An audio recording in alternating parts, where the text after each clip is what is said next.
My name is Commissioner Frank Avila, and this is Avila Chicago Making a Difference. And today I have with me members of the American Legion Edison Park Post 541. And the post is located here on the northwest side of Chicago. And with me, I have with me the commander, Commander Bob Fuggiti. Correct. How are you today, Bob? I'm wonderful, thank you. Thank you. And next to Bob, I have Mary Jo Miklas. And Mary Jo is with the member also of the Edison Park Post 541. I have with me Jerry Costco. Jerry is a past commander. Correct. Of the Edison Park Post 541.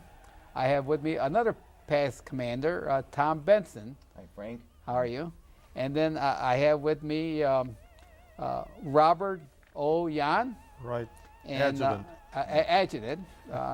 And also I have another past commander, and he's Dr. John Jarris. Yes, Frank. I'm glad that you're on our show, because you know in 2006 we have a lot of things going on in the world, and the United States are involved probably all over the world with our troops at the time that the American Legion was formed back in, what, 1917? 1919. 1919. At that time, it was the Army and the Navy. And now, today, we have the Army, Navy, Air Force, and Marines. Not to mention the Coast Guard. And Coast Guards. Coast Guard. We have the National Guards. The National Guard. So we have our military branches have spread out. But the American Legion was formed to honor the members that died in the World War, and we're talking about World War I. And at that time, they thought that the World War was going to be the last war, Right. and solve all the problems here in the world. And unfortunately, we had a lot more wars after that. Now, Commander, why did you join the Army, and why did you join the American Legion?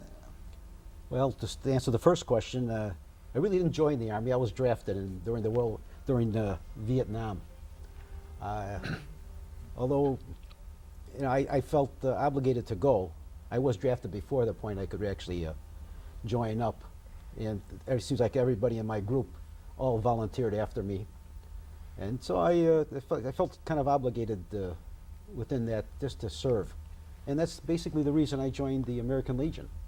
I think we still have that obligation even after we've served for any number of any time at all. Each of us are veterans. We depended on the veterans, our fellow comrades, when we were in the service. And it's no different now. We still depend on each other. Very good. Now we have a female now. We have Mary Jo. Look at this here, you know. Back then, I don't think there were too many females joining the services. Oh, yes. Yes, Oh, they yes. were? Oh, okay, yes. I'm sorry. Okay, I'll correct it. Right. I happened to join the Army. I became a WAC. And mainly in 1954 in Marion, Ohio, I joined because, unfortunate, that's the way to leave a small town and be taken many, many places. And I joined the Army 55 to 57. And learned many new things, enjoyed it very much, and was grateful that it helped for college. Excellent. And then when you got out of the Army, why did you join the American Legion? Only 4 or 5 years ago, I joined American Legion after you raise the youngsters and you're free. And I really am enjoying American Legion to aid and assist other veterans.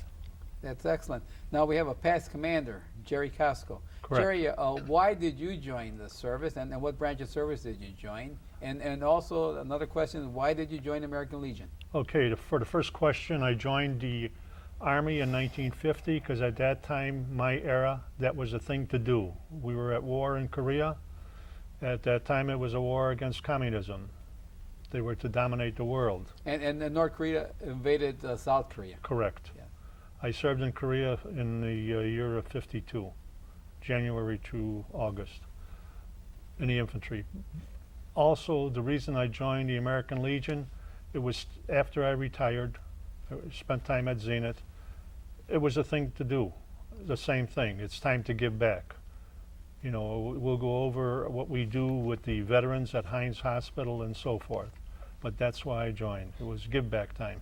And you served during the Korean War, and they had the armistice between the South Korea and North Korea. And now, 2006, we are having a little problem with them again in North Korea. It sounds like it, yes. Yes, they have this nuclear missile or bomb that they want to test, and now we have a little problem there.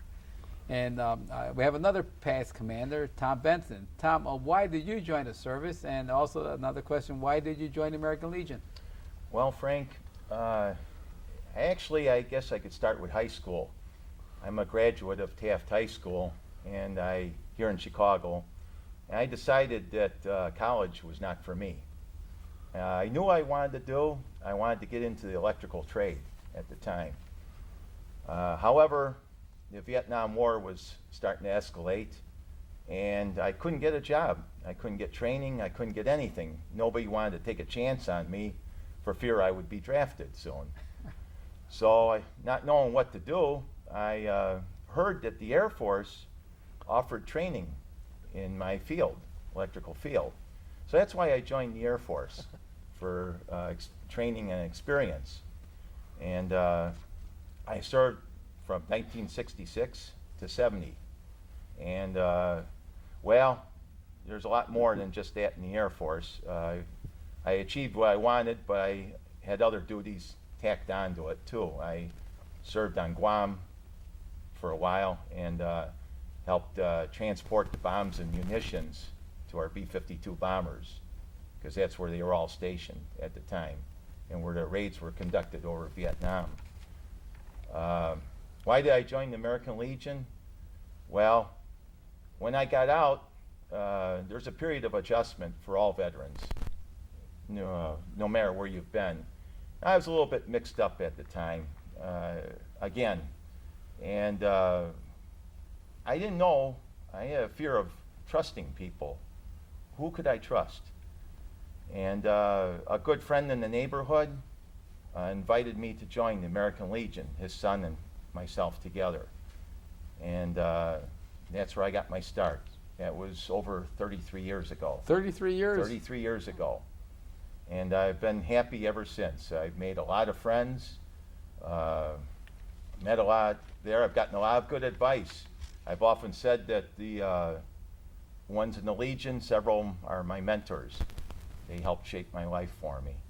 That's what it means to me. Well, you know, that's excellent, you know, because we're living here in America.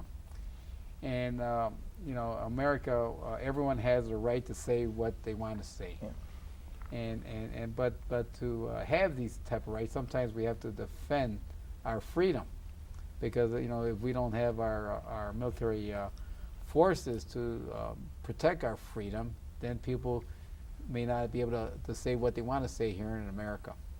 And that's excellent. Now we have Robert Yan.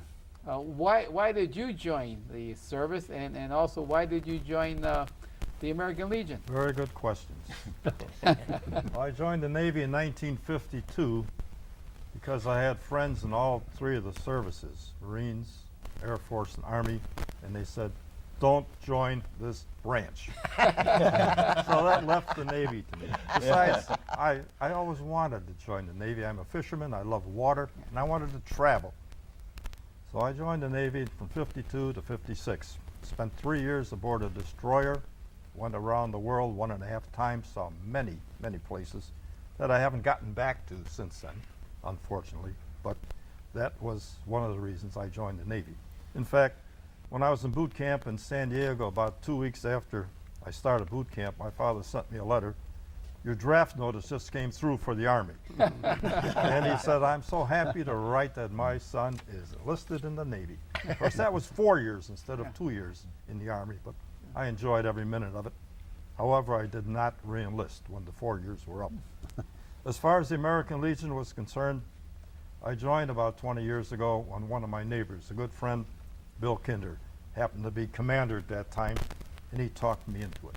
But we've had fun ever since, and I've enjoyed the comradeship of fellow veterans. You know, the Navy, we're close to the Navy, our family. My brother retired as a commander of a nuke sub, and he was a lifer.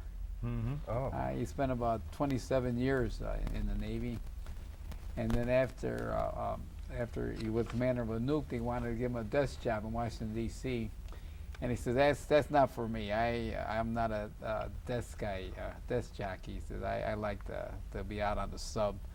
And so he retired after 27 years. And he went through Vietnam. He went through the Iran crisis. He ran through every kind of crisis, because when they're coming home, you know, they're out 6 months, and then they're coming back home, and then there's a crisis, they turn around. And you know, and being in the Navy on a sub, it's hard on the family, because the family don't see them for a long period of time, and so the Navy has a hard job if they're on a ship. Oh yes, yeah. It's well, we went on a couple of 6-month cruises. In fact, we were over in Korea, off of the coast of Korea, July 27th, 53, when the armistice was, truce was signed, and I guess it has been honored pretty well since then. But one funny story, I always thought I was going to be a lifer also, but when I was in boot camp in San Diego, I had the guard duty one night, and I was walking back and forth with a wooden gun on my shoulder, and it was pouring rain. That's when I changed my mind about not being a lifer anymore. I said, any employer that could not get their employees out of the out of rain, I said, that's it for me. And we have our last member, and also a past commander. We have Dr. John Jaros. Now, John, why did you join? And you also joined the Navy, correct? Right. And you joined the Navy. And so why did you join the Navy, and why did you join the American Legion? Oh, I remember very vividly. It was I joined in 1942 and was released in 1945. They let me go. And I remember well because I think I was 18 and I graduated from high school, and I went to work at the Curtiss Wright airplane factory in St. Louis. And I was a riveter, and I was riveting Navy planes together. And I thought, well, maybe I'd just like to fly these Navy planes myself. Yeah. So I enlisted in the United States Naval Air Corps as a flying cadet. I trained as a fighter pilot, but unfortunately I was involved in a training accident and I couldn't fly anymore. So I volunteered my services for the amphibious forces, and I was assigned to LST-295. That's a landing ship tank. So we were dedicated to make our rounds in the Atlantic Ocean, and we delivered supplies and avoided the submarines. And at the 1945, when the war ended, we were training to invade Japan, and that's when I left the ship. And why I joined the American Legion, when I was my dad was involved in the American Legion very, very much.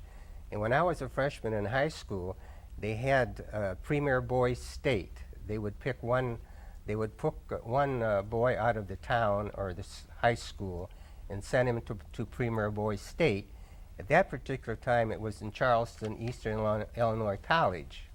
And for a whole week, we studied citizenship and Americanism and different type of activities that we partaked in that time.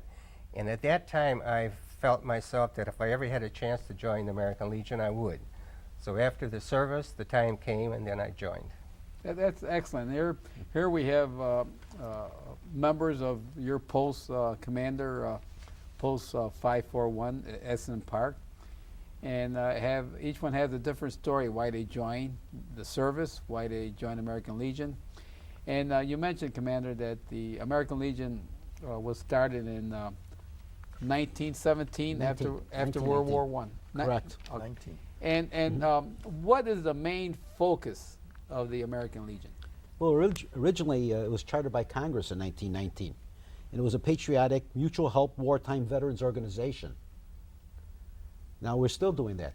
You know, our main focus is obviously the veterans, but it's also trying to promote Americanism itself within the United States to our children, and we're active. Of course, we're active with the children. We give out Americanism awards, and I think we have 4 schools. Am I correct? Six schools. Now the 6 schools, are they located in the up in the Edison northwest Park. side? In the Edison Park since, area. since your post Edison Park Post 541, which is located in the northwest side of Chicago on Northwest Highway, right?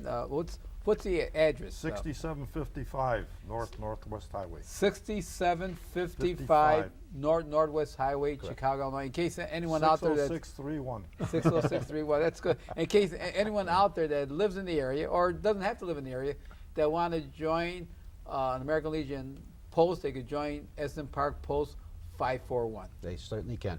And so the main focus of the American Legion was to help the veterans and to recognize veterans of wars or conflicts that are happening here in the United States Correct. that they're involved in. That's correct. 100% correct.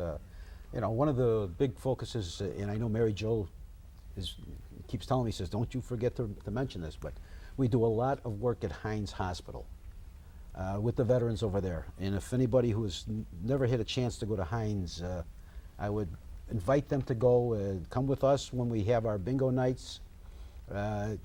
It's really a sight to see, and these gentlemen here can attest to what's there. It makes you have a sense of worth that you'll never have anywhere else, because you're there for your veterans, your friends. Even though you might not have known any of those people there, they were still your comrades, because they went through the same things that we went through. They came back from times of war, some with physical disabilities, some with mental disabilities. Yes. And that's one of the American Legion reasons for being, is to take care of. Now Hines, you mentioned maybe some of the audience out there don't know what Hines Hospital is. What is Hines Hospital? Well, it's Hines Veterans Hospital. Veterans And I probably... It's located in Maywood, which is right outside of Chicago. It's probably one of the largest veterans hospitals in the United States. And the bingo that we have is on a Sunday, usually starts at 1 o'clock, several times a year. The veterans are mostly from the extended care. These are people that will never walk out of the hospital. You mean, I see. You know what, talking about Hines, my father served in World War II. And he passed away, he was 86, 87 years old when he passed away, but he said the only one that kept him alive was Hines Hospital. Yeah. They're He great. had his triple bypass there at Hines Hospital. I remember I had to take him to go get all his prescriptions. And my father was a musician. So he was so grateful that Hines took care of him, that he was a musician and he had a band. So he used to bring his band over there for Christmas time. Great. So he could play for the veterans that are in the hospital there. And they appreciate that, because he appreciated Hines Hospital. And when he passed away, we buried him at the Arlington Cemetery up in... Washington, D.C. No, up here. They have Rock a... Island? Huh? On Rock Island? Joliet. Joliet? No, it's right on the southwest The side. Lincoln? there. The Abraham Lincoln. Lincoln. Lincoln, yeah. Abraham Lincoln there. And you know, if you're a veteran, they didn't charge us anything. They had the taps. They had a fella came out, played taps. They had a military ceremony for him out there. On the same thing of ceremonies, we also perform a ceremony for all our post members that pass away. When we hear of one of our members that's deceased, we set up a time so we could have a ceremony for the family, of course, to bid him farewell. During the wake. There are many members in our group. Yeah. Yeah, he always There are said, large yeah. members Yes. in our group. Yeah, he always talked about Patton. He said, you know, Patton saved my life because Patton ended the war fast. He said, if it wasn't for Patton, we'd still be over there. But, yes, John? Yeah, in that same vein, Heinz Hospital saved my life also. As a result of my service-connected injury, I had to go to the hospital after my discharge. And I spent a year and a half at Heinz Hospital recuperating from my war services injuries. A year and a half? And then there I met my future wife. She was a nurse. Yeah. So I married the nurse, and we have 4 grown children, and that's a happy ending. Well, that's good. And, you know, a lot of people out there don't realize that when one is in war and they get injured, some injury could be for the rest of their life, Yes. and they could be in the hospital for the rest of their life. And they really appreciate anyone visiting them, talking to them, and doing some activities with them.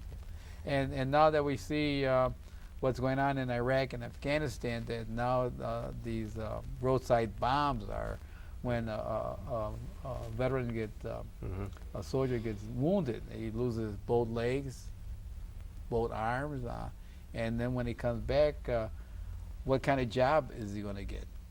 Who's going to take care of him? I mean, there's a lot of help that they need, and I think this is where American Legion comes to have a role to play. Incidentally, on American Legion, not to interrupt you, but we have at Heinz Hospital an American Legion representative that's there 3 days a week to service the veterans, and he's from the American Legion. He spends the whole day at the hospital responding, helping, you know, guiding some of the veterans that, you know, that need help. Now, in the Chicagoland area, is there only one facility like Heinz, or do we have many more? North Chicago? Is there North Chicago? North Chicago? And West Side, Yeah. West West Side Side, on Damon Avenue, yes. 820 South Damon. Mhm. It's a Throughout big the United hospital States, complex. there's about 175 VA hospitals, including Puerto Rico and Hawaii. I see. So you go to Heinz, and this is one of the programs that you have. Right. You go and socialize with the veterans there at Heinz Hospital. And play Tell 'em cash about the money, bingo. Tom. Cash bingo. Cash bingo, correct. And I'd like to add too that at Heinz Hospital, we bring clothing and books, and on occasion, we've supplied puzzles out there. And there's nothing greater than watching our veterans out there try to figure out these 500-piece or 1,000-piece puzzle. Becomes a community effort. Everybody does a little bit. The first fellow might put down 5 or 6 pieces. He walks away. Next one comes in and he adds another 10 or 15 pieces, and so on. And it gives us great satisfaction to watch this. Well, that's excellent. Now you mentioned that you are working with 6 schools here on the Northwest Side. The schools probably at Ebbinger's probably one. Dirksen, Edison Gifted, Edison Gifted, St. Juliana, St. Juliana, St. Paul Lutheran, St. Paul Lutheran, and One on Foster. Dirksen. St. Eugene. St. Eugene. yeah. So the schools you're working with is not, it's private and public schools. Yes, Right, it's a right. mix. It's a mix. Yeah, there's no denomination, it's not public, No, it's not Catholic, it's not Protestant, it's any So school. tell them what you give them, Tom. And then what type of service do you provide? What we do at graduation, and this is based based on the principal and staff, they select the top one boy and the top girl to receive the American Legion Award, which is a plaque 8th and a grade. certificate, a 8th grade. medallion, and a Yes. certificate, and also our post adds a $25 gift certificate too That's for one of the excellent. shopping centers. But again, the selection is from the principal and the staff and the teachers throughout the year for Americanism, leadership, conduct, everything all rolled up in one. But we're also, at that time, at the end of the school year, where they're graduating, that's where we present to the individual boy or girl. It's at the graduation At ceremony. the graduation, as we are dressed, so we can show them also American Legion and and tell them good things. I see. Now, if we have some veterans watching this show, and they're not members, We want them. We welcome. We welcome. In fact, what would you say to them?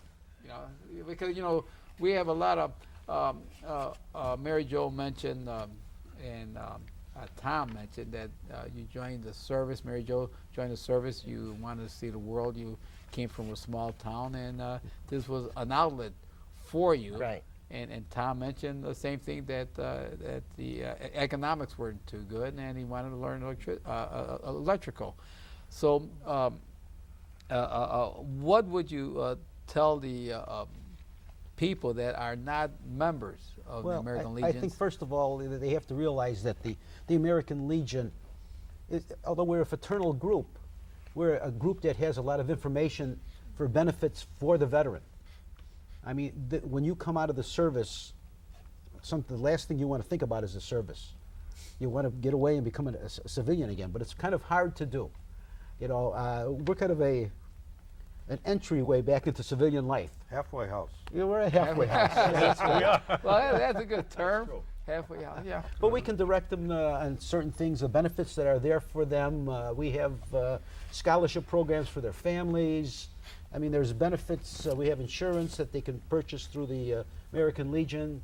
So there's so many benefits. In fact, we have a website, which I would encourage anyone to go to, and it's www.legion.org.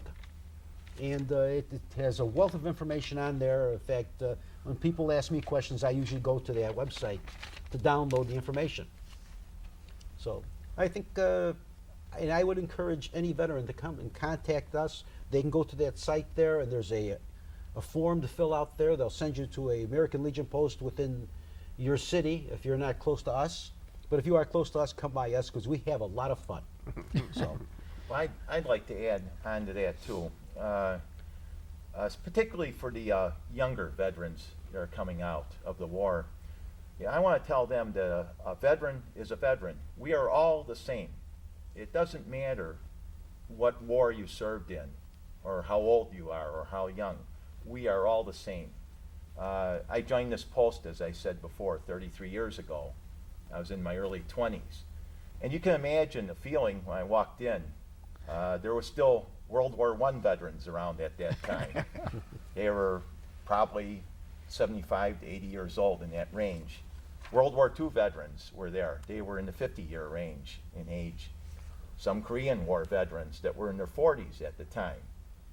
And some people said, well, Tom, what are you hanging around with all those old guys for? and now he's one. Why? Yeah, now I am one. Yeah. Why are you doing that? Yeah. But that's when I learned that we're all the same, and that's the way I felt about this post. I felt very comfortable from the start.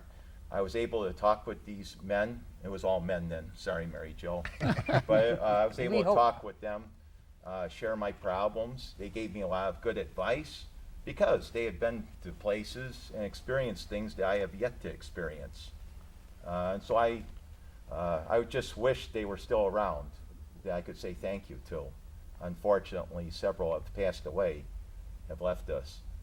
But I can't begin to say how much experience I've gotten. And I feel I wouldn't gotten this far in life successfully if it were not for Edison Park Post 541 and what they had to offer me.